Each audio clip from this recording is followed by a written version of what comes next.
Hi everybody, this is Robert Linkul with Career Development Corner at Elite Sports University. Today our topic is going to be focused on budgeting suggestions for the independent business owner. We're looking at this as you are kind of diving into the idea of being an independent contractor where you're renting space inside another gym, or you're taking the jump and you're working all the way up to the point where you're running your own place, renting your own space, and you are the primary business and the business owner. A couple options you have there, as we talked about, renting space from another gym. Basically, you're looking at a flat rate, $500 a month for this 500 square foot space, or $1,500 a month for that space, whatever it might be, wherever you're at, whatever the rates are, or a commission split. Everything that I bring in, I'm going to keep 80%, and the gym owner is going to get 20%. Okay, you have some financial responsibilities, which is nice in that situation. You have to pay your rent. You have to pay your rent. You have to do your own marketing. You have to build a referral program. You have to do all those things. But the initial investment of setting up the whole business, putting the equipment in there and such, that risk wasn't yours just yet. So you get the opportunity and the experience of running your own business and kind of being your own business owner, but also on the other side, not having all the financial risk and all that kind of fall on you and the pressure fall on you. So sometimes renting a space outside of another gym can be a lifesaver for the gym if they're struggling, or if they just had extra space they want to use. No, they're making some money off of that, but it gives you that opportunity to grow, the experience to grow before going out and doing it on your own. Okay. Some of the professional responsibilities and standards we talk about, you want to make sure that you are certified CPR, insurance, your CEUs, you have all your paperwork, you do PAR-Qs, you have everybody sign liability forms, like do all the professional things that you really need to do. Hold yourself to that high standard and hold your employees to that high standard. Okay. If you're renting from another facility, hopefully they are doing the same thing as well. You don't want to be the one really good business operating inside a bad one. Meet up with that business owner, make sure everybody's on the same page, and you're holding yourself and your employees to a really high standard. Okay. A couple other things to talk about too. Some of the things that qualify as tax write-offs, or some of the things you might want to think of. And again, it's a little bit different from state to state, so this is kind of a generalization. Uniforms that you're wearing, that your employees are going to wear and such, can be write-offs for that. Continued education that is truly based on education. It's not, you go to San Diego and hang out with your buddy for 3 days and there was a conference. You can't write off all that, but you can write off the travel, as we put here, the hotel, some of the food while you're there, taxi rides to and from the airport, and then attending the conference and so on. Okay. Any kind of equipment that you're purchasing, investing in, there's some level of write-off there. Your phone, as long as you're using that phone for business. Your internet, as long as you're using that for business. And then any computers, digital products you have, fat body or body fat calipers, any other scales, any of that kind of stuff, anything that you're purchasing, clipboards, measuring tapes, all the little stuff that we use throughout the day, all that stuff, any purchases you have, camera, laptops, iPads, clipboards, whiteboards, speakers, the clocks, the wipes, the cleaning products, the mops, like all that kind of stuff. It's all a business expense. And because I'm not a tax expert and I can't tell you exactly which, and neither are you, I'm assuming, I strongly encourage you to find an accountant or somebody that can do your taxes for you.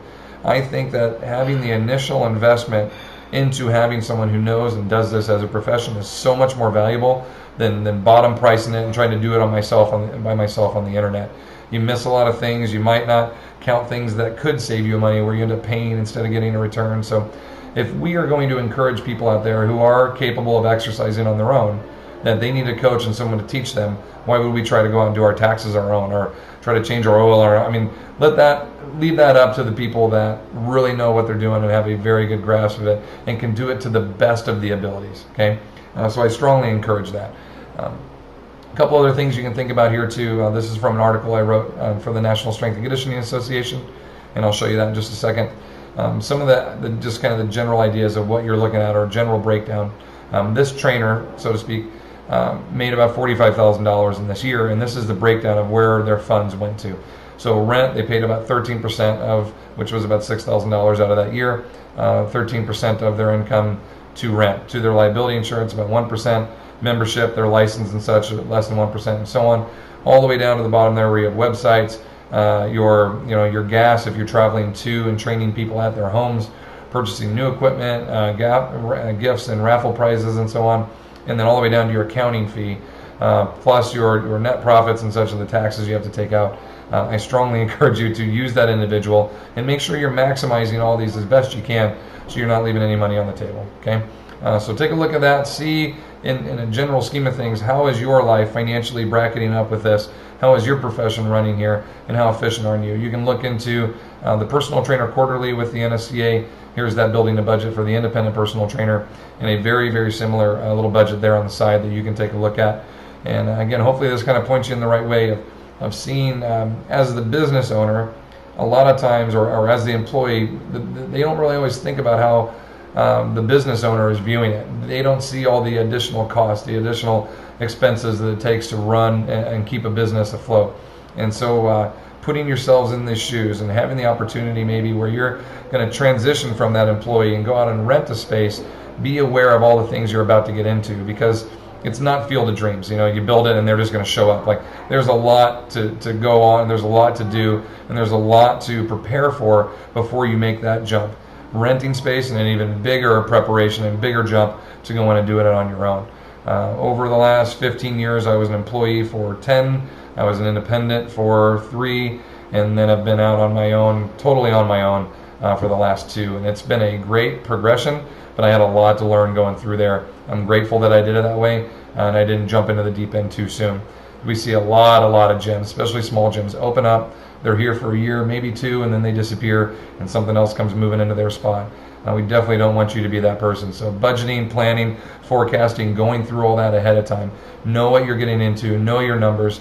Don't just guesstimate. Like, truly go through and put all those numbers together and make sure you know where you're going with this. And that will point you in the right direction and hopefully help you prepare for what you think is to come. My name is Robert Linkul, the Elite Sports University. All my contact information is below you there, my social medias and such. Please feel free to follow me, send me questions, contacts, whatever I can do to help you out. Please let me know. I'm here for you and happy to help you out. Have a great day. Thank you very much for watching. Take care.